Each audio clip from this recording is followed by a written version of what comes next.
Retired है tired नहीं कारण कम कर गोटे आग्रह थाए एवं से परिवेश आवश्यकता अच्छी मुझे जाजपुर जिले में नुह केवल ओडार विभिन्न जगह 30 वर्ष अधिक चाकरी कर कम को एंजॉय कर कम को भल पाए ठीक भाव में भल भल कर कम को भल पाइबा कम को सम्मान देले ठीक हम मो सुंदरगढ़ बणई चाकरी आरंभ करी बणई पर कलाहांडी कलाहांडी नवरंगपुर कलाहांडी नवरंगपुर कलाहांडी एवं कोरापुट 3टा जिले में कम कली तापर राउरकेला जाइए आउ सेकेंड थाम जाइए केउझर कम कर मयूरभंज कम कर सबुठ किसी ना किसी कम तो कर निश्चय कि से लोक मान सहयोग पाई मुझे आज दिन में कहबी जो मैंने भल कम करते से कम से करते टीम जदि ठीक थी परिस्थिति परिवेश जब ठीक थो कम कर तो निजक कह ठीक हे ना जी दिन कम कर बहुत जगह लोक मैंने भल पाइबा पाई लोक मान भल पाइबा कहीं मुझे जानी कि मुझे भावे लोक मैंने जहाँ आवश्यकता करुले आम आदाय चाहूले मत करने सक्षम है मोर सब जो मैंने कर्मचारी जो जो स्टेशन थे से मत सहयोग कर आदि जाजपुर जिले में पाखापाखि 14 वर्ष विभिन्न पद विडीओ तहसिलदार एडीएम कि कमिशनर चाकरी कर जाजपुर जिला मो जिला को लगी आम पड़ोसी जिला कि पाखापाखि गोटे जिला आम गोटे खाली नई बाधक ना बैतरण एपट सेपट घर जाजपुर भद्रकर किसी डिफरेन्स नहीं मुझे जाजपुर जिले में जन्म नहीं मोर शिक्षा दीक्षा आरंभ कर पारिवारिक संपर्क जाजपुर जिले जाजपुर को भल पाइबा गोटे स्वतंत्र माँ बिरजा केवल नुहति गोटे पाठ पढ़ा आम सांगसाथी मैक्सिमम जाजपुर जिले में एवं जाजपुर जहाँ भी कर सब लोक मानकर भल पाइबार सहयोग कर आज चाकरी अवसर नहीं कि अवसरटा शेष नुह आगामी दिन केमती आपण मान रही सामाजिक कार्यक्रम रही समाज कम करें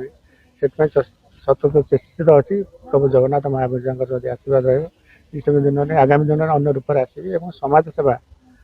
समाज को भल पाइबा लोक मान भल पाइबा लोक मान पाखे भागीदार दुख दुख चेष्टा करी मोर से ओएस बैचमेट 93 बैच रामे कमल मोर छोटिया बैच रामे टिके अत्यधिक टिके बंधुत्व टिके निबिड़ 22 जन 23 जन अच्छे तुम समस्त समस्त को जानू अक्षय 14 वर्ष कंप्लीट कर 14 वर्ष लाइफ 30 वर्ष 30 वर्ष चाकरी 14 वर्ष माने गोटे अधा अधा अधा ऑलमोस्ट ये लोक संपर्कटा से टाइम सेमती से नर्चर कर लोक मान तो भल पाई छोट बड़ बहुत लोक जो समाधान से कर समस्त मन रख कमन लोकर गोटे गुण थाए कि सी यदि साहाଯ୍य पाए सरकारी बालक आग को जाकर मन रखे से भाया छोट बड़ जिन जन से कथबार्ता समस्त मन रखी भल पाँच सरकारी कर्मचारी ये गोटा ही पाथेय हवा दरकार कि लोक मान भल पाइबा लोक संगे मिसी रहा मत लगुच सक्सेसफुल चाकरी आज कंप्लीट कर परिवार को मुझे अभिनंदन देती अभिनंदन दे चाकरी जीवनटा गोटे समाप्त गोटे गोटे पीरियड जो आ गोटे किसी जिन स्टार्ट कर समय से भगवान का निकट प्रार्थना कर भी सफल आज अक्षय कुमार मल्लिक एडीएम तापर सर्वे सेटलमेंट मुख्य जाजपुर जिलार जे सी आज अवसर नौ ये अवसर नेला बेले आज आयोजन जे है सम्मान विदायकालीन सम्मान विदायकाल संबोधन देवाई अक्षय मल्लिक जन थिले नियारा प्रशासक साधु सचोट एवं डायनामिक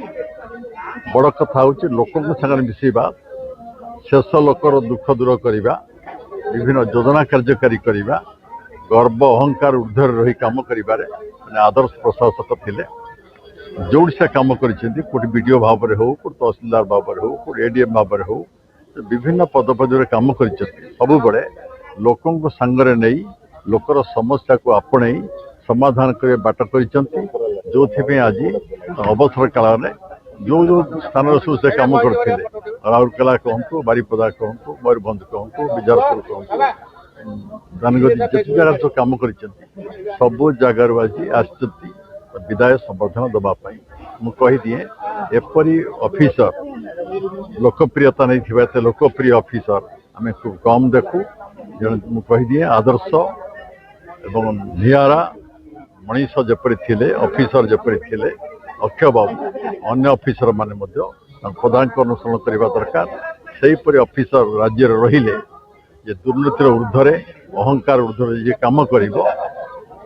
ସରକାରଙ୍କର ବିକାଶ ଲକ୍ଷ୍ୟରେ ଆମେ ପହଞ୍ଚି ପାରିବା। ଆଜି ଯାଜପୁର ପୂର୍ବତନ ଅତିରିକ୍ତ ଜିଲ୍ଲାପାଳ ରାଜସ୍ୱ ତଥା ବର୍ତ୍ତମାନର ଆମର ଅତିରିକ୍ତ ଆୟୁକ୍ତ ଭୂଲେଖ ଏବଂ ବନ୍ଦୋବସ୍ତ କଳିଙ୍ଗନଗର ଯାଜପୁରର ମାନନୀୟ ଶ୍ରୀଯୁକ୍ତ ଅକ୍ଷୟ କୁମାର ମଲ୍ଲିକ ମହୋଦୟଙ୍କର ଅବସରକାଳୀନ ଉଦ୍ଦେଶ୍ୟରେ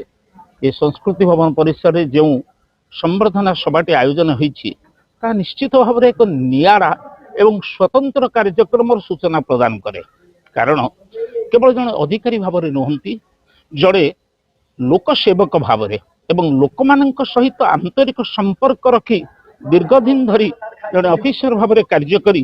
ସେ ଯେଉଁ ଲୋକମାନଙ୍କ ଭିତରେ ଏବଂ ସେମାନଙ୍କର ହୃଦୟରେ ସ୍ଥାନ ପାଇଛନ୍ତି ତାହାର ଏକ ସ୍ପଷ୍ଟ ପ୍ରତିଫଳନ ଆଜି ଏ ଉତ୍ସବରେ ଆମମାନେ ଲକ୍ଷ୍ୟ କଲୁ। ପ୍ରକୃତରେ ନିଷ୍ଠାପର ଭାବରେ ନୀତି ଏବଂ ନୈତିକ ଆଦର୍ଶକୁ ନେଇ ଯିଏ ସରକାରୀ କାର୍ଯ୍ୟରେ ଥିଲେ ମଧ୍ୟ ଯେତେବେଳେ ଅବସର ନିଅନ୍ତି ସେତେବେଳେ ଲୋକଙ୍କର ଭାବାବେଗ, ସେମାନଙ୍କର ଆବେଗମୟ ଭାବନା ଏଠାରେ କିପରି ପ୍ରତିଫଳିତ ହୋଇଛି ତାହା ଏଠି ଗରିମାମୟ ଉପସ୍ଥିତ ଦ୍ୱାରା ଆମେ ସମସ୍ତେ ଅନୁଭବ କରିପାରିଛୁ। ଅକ୍ଷୟ ବାବୁ ନିଶ୍ଚିତ ଭାବରେ ଜଣେ ନିଷ୍ଠାପର ବ୍ୟକ୍ତି ଥିଲେ, ଜଣେ ଦକ୍ଷ ପ୍ରଶାସକ ଥିଲେ ଏବଂ ସର୍ବୋପରି ସେ ଲୋକମାନଙ୍କର ସେବାରେ ନିଜର ଜୀବନକୁ ଉତ୍ସର୍ଗ କରିଥିବାରୁ ଆଜି ତାଙ୍କ ପାଇଁ ଏଠାରେ ପ୍ରବଳ ଜନଗହଳି ହୋଇଛି ଏବଂ ସମସ୍ତେ ଆନ୍ତରିକତାର ସହିତ ତାଙ୍କୁ ସ୍ୱାଗତ କରୁଛନ୍ତି, ସମ୍ବର୍ଦ୍ଧିତ କରୁଛନ୍ତି। ତାହା ନିଶ୍ଚିତ ଆମ ସମସ୍ତଙ୍କ ପାଇଁ ଗର୍ବ ଏବଂ ଗୌରବର ବିଷୟ ଏବଂ ଆଗାମୀ ପିଢ଼ିମାନଙ୍କ ପାଇଁ ସେ ମଧ୍ୟ ଏକ ନୂତନ ଆଦର୍ଶ ସୃଷ୍ଟି କରିଛନ୍ତି, ଏଥିରେ ତିଳେ ମାତ୍ର ସନ୍ଦେହ ନାହିଁ।